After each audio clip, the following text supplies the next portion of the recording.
मित्रांनो नमस्कार. माझं नाव अतुल ठाकूर. तुम्ही बघत आहात लाईफ कॅटलिस्टचा आमचा हा यूट्यूब चॅनल. मित्रांनो, आमच्या लघु आणि मध्यम उद्योजकांच्या ट्रेनिंग्समध्ये आणि वर्कशॉप्समध्ये एक कॉमन पॉईंट ऑफ डिस्कशन असतं किंवा त्यांच्यामध्ये एक कॉमन अनवर्केबल एरिया सांगतात की आमचं प्लॅनिंग किंवा प्रोजेक्ट्स वेळेवर होत नाहीत आणि तो जो प्लॅन किंवा प्रोजेक्ट वेळेवर नाही झाला तर त्याची किंमत खूप मोठी मोजावी लागते. आणि नॅचरल आहे, आपले छोटे छोटे प्रोजेक्टसुद्धा वेळेवर होत नाहीत. ही नॉर्मल अनुभव आहे आणि प्रत्येकाने गृहीत धरलेलं असतं 19-20 तो होते राहतं. पण तुम्हाला एक माहिती आहे का की आपल्या प्रत्येकाच्या लाईफमध्ये एक प्रोजेक्ट आहे जो कधीच 19-20 होत नाही, 100% एक्झिक्यूट होतो. तुम्ही सुशिक्षित आहात, अशिक्षित आहात, तुम्हाला शिक्षण तुमचं काय आहे, शिक्षण काय नाही आहे याचा काही संबंध नाही. मी जर तुम्हाला हे सांगितलं तुम्हाला आश्चर्य वाटेल आणि त्याचा सक्सेस रेशो कदाचित 99.99%. तुम्हाला पण आवडेल ह्या लेवलला तुमचे प्रोजेक्ट किंवा प्लॅन्स एक्झिक्यूट करायला. तर तिथे जे करतो ते इकडे करावं लागेल. मी माझ्या पार्टिसिपंट्सना एक सांगतो की तुम्ही प्रत्येकाने तुमच्या आयुष्यामध्ये एक प्रोजेक्ट 100% यशस्वी केलेला आहे.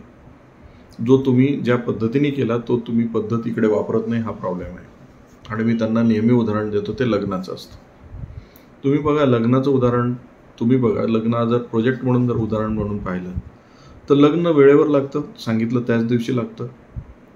6-6 महिन्यानंतर केलेले प्रॉमिसेस सुद्धा फुलफिल होतात. असं का होतं? त्याचं कारण जे आहे ना, ज्या पद्धतीने तो प्रोजेक्ट हँडल केला जातो त्याच्यामध्ये. कुठलंही लग्न ठरलं की फर्स्ट गोष्ट काय केली जाते तर त्याची तारीख काढली जाते. So you declare the date on which that project will be executed. हा प्रोजेक्ट 100% एक्झिक्यूट कधी होणार आहे, वेळेसकट एक्झिक्यूट सांगितलं जातं. म्हणजे या दिवशी या वेळी हे कंप्लीट होणार आहे. आपण बोल्ड डिक्लेरेशन करून टाकतो, पत्रिका छापून लोकांना सांगून पण टाकतो ना, आग्रहाने सांगतो त्या दिवशी तुला यायचंच आहे म्हणून. त्याला बिलकुल जरतरच्या भाषेत सांगत नाही आपण. काही जण 500 लोकांना बोलवतात, काही जण 5000 लोकांना बोलवतात, पण त्या सगळ्यांना त्यांनी एक ॲश्युरन्स दिलेला असतो की या दिवशी हा प्रोजेक्ट कंप्लीट होणार आहे आणि ही वेळ आहे, तुला यावंच लागेल. मग तो काय करतो, रिव्हर्स कॅल्क्युलेशन करतो. रिव्हर्स कॅल्क्युलेशन करायचं म्हणजे त्याच्या अगोदर काय करावं लागेल, त्याच्या अगोदर काय करावं लागेल, त्याच्या अगोदर काय करावं लागेल. So he makes a list की त्यापैकी आज काय बुकिंग करून ठेवावं लागतील, उद्या काय करावं लागेल, काय काय कधी कधी करावं लागेल याचं प्लॅनिंग होतं. आता से फॉर एक्झाम्पल एखादं लग्न डिसेंबरमध्ये आहे आणि आत्ताचा महिना आहे जून. तर डिसेंबरमधलं लग्न करायचं असेल तर आपण काय बघतो, नोव्हेंबरमध्ये काय करावं लागेल, ऑक्टोबरमध्ये काय करावं लागेल, सप्टेंबरमध्ये काय करावं लागेल, ऑगस्टमध्ये काय करावं लागेल. ऑगस्टला आपण ब्रेक करू, ऑगस्टला मागे घेतो, जुलैमध्ये, जुलैपासून जूनपर्यंत येतो.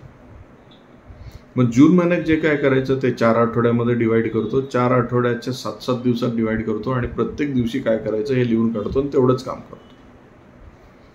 मित्रांनो, कुठलाही प्रोजेक्ट जर एक्झिक्यूट करायचा असेल तर तुम्हाला या पद्धतीने काम करावं लागेल. पहिले तुम्हाला त्याची डेट लिहून काढावी लागेल ज्या दिवशी तो एक्झिक्यूट होणार आहे. मग तो 6 महिने असेल, वर्षभर असेल, त्या दिवसापासून मागे तुम्हाला एक महिना यावा लागेल.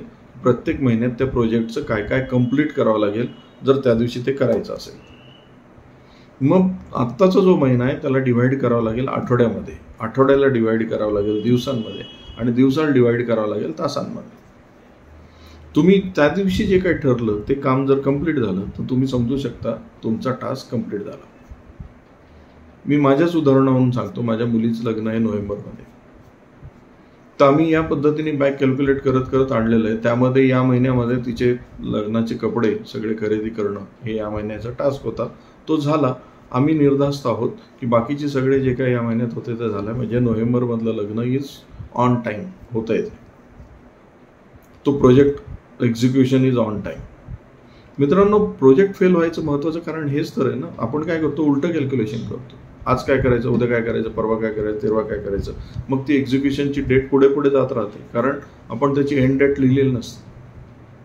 तुम्ही अगदी एक सोपा प्रोजेक्ट घ्या, तुमच्या घरातला एखादा सोपा टास्क घ्या, त्याची एंड डेट डिक्लेअर करा, तिथपासून अलीकडे कॅल्क्युलेट करत या की या 1 दिवस अगोदर काय करावं लागेल, त्याच्या 2 दिवस अगोदर काय करावं लागेल आणि आजच्या दिवशीपर्यंत या. तुम्हाला लक्षात येईल तुम्ही या पद्धतीने जर काम केलं तर तुमचं कुठलंच प्रोजेक्ट आणि प्लॅनिंग फेल होणार नाही. तसं जर असतं तर लग्न 6-6 महिने अगोदर डिक्लेअर केल्यानंतर पण वेळेवर लागले नसते मित्रांनो.